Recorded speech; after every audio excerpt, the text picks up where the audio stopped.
Bagong biyahe, bagong puzzle at trivia ang hatid namin sa inyo. Dana ba kayo?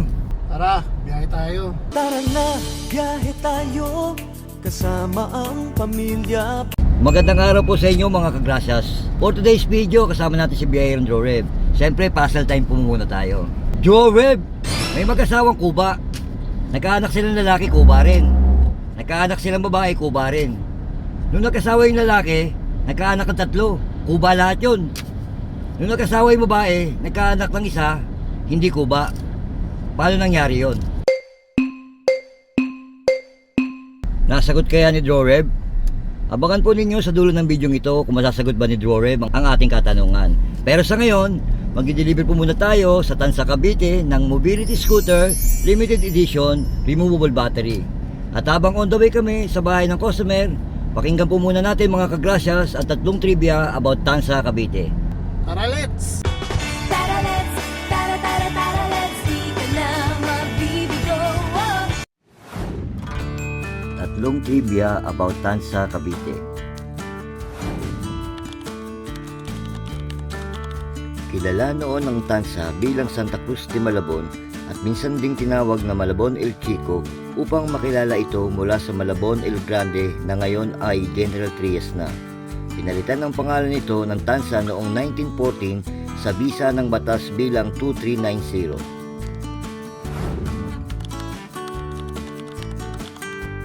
Dito nanumpa si Emilio Aguinaldo bilang unang pangulo ng pamahalaang himagsikan ng Pilipinas noong Marso 23, 1897 sa harap ng Lumang Cruz sa simbahan ng Santa Cruz.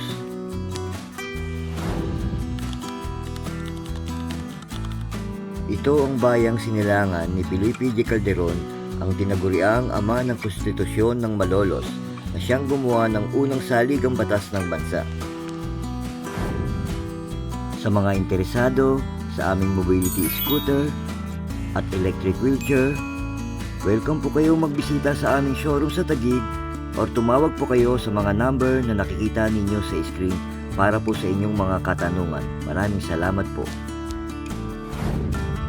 Mga kagrasyas, atin na pong alamin ang mga kaganapan sa delivery po namin ng mobility scooter. God bless po sa inyo.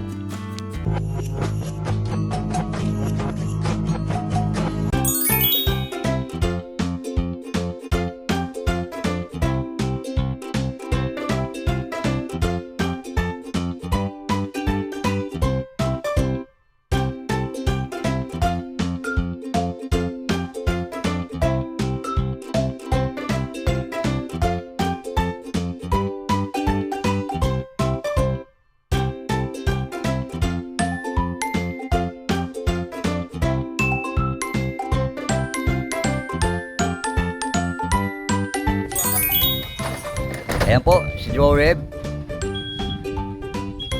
Okay. Ayan po si Joreb, tinitesting naman po yung patras. Kung paano.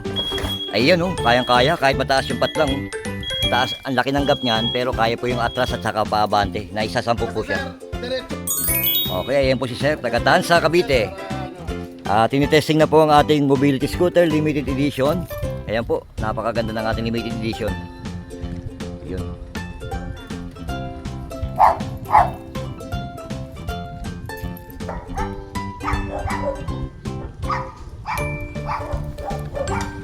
Hams sir, hams.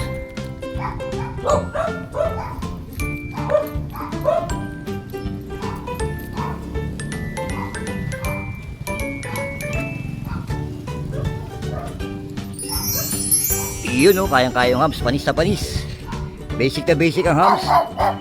Ayan po si Sir, taga Tansa Cavite. Another satisfied customer. Thank you po Sir, maraming salamat po sa inyo. Sir Gerald, ano pong masasabi ninyo sa bago niyong mobility scooter? Hello, una sa lahat, magandang hapon po sa lahat sa mga sumusuporta o sa mga sumusubaybay sa Gracias GM Electric Scooter. Masasabi ko lang para sa akin napakaganda, highly recommended. Wow! Itong unit natin, nakita ko lang din sa online, marami akong nakita pero sa lahat ng napanood ko ito yung napakaganda na talagang highly recommended.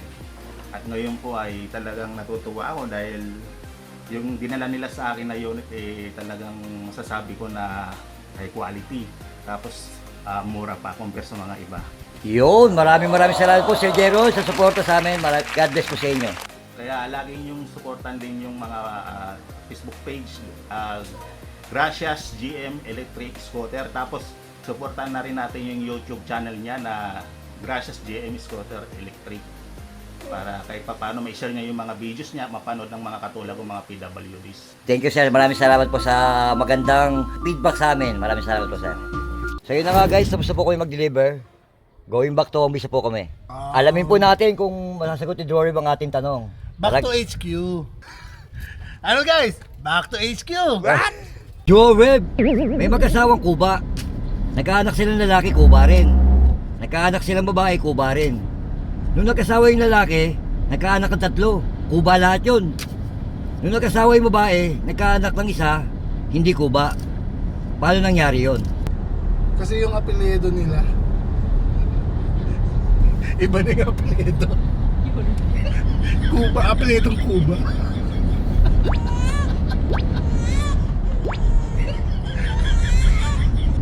Yun lang guys, maraming salamat po sa panonood. Don't forget to follow, like, and subscribe. God bless po.